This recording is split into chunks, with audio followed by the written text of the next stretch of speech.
Distinction can be made between actual storytelling and presenting a story through other mediums.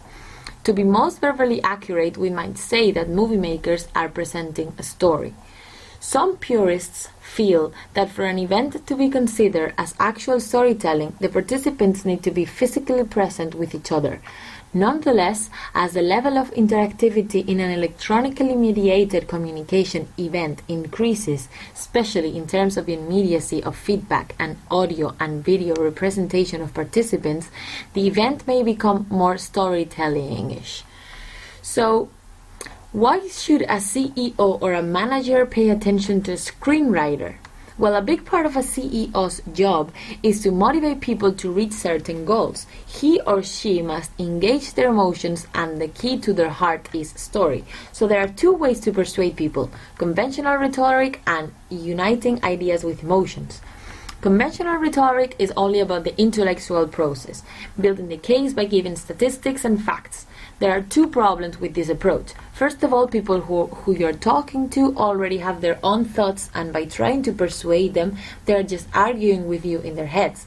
And second of all, if you succeed in this aspect, you have only approached the intellectual basis. So, in the second way, this is the best way to do this is by telling a compelling story. In a story, you don't just weave a lot of information to the other person, you arouse your listeners' emotions and energy. So what is a story? A story expresses how and why life changes. It starts with a situation in which there is a relative balance, and there's an event.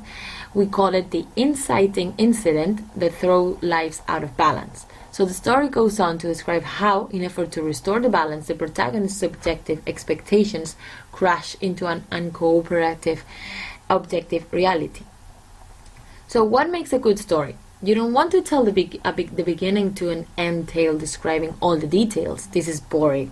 So instead, you want to display the struggle between expectation and reality in all its nastiness. But wouldn't this be exaggeration and manipulation?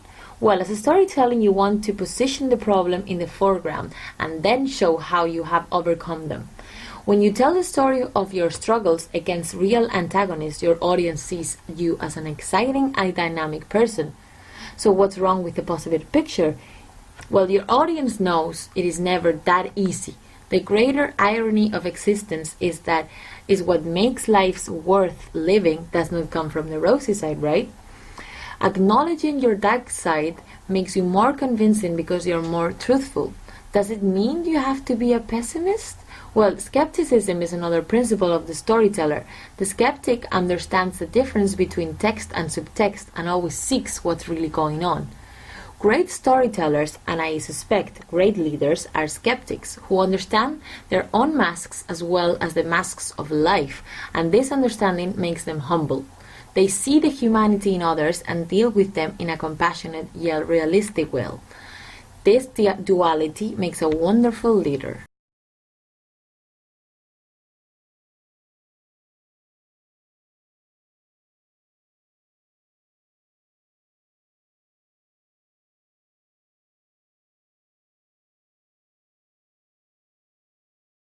Created using Powtoon.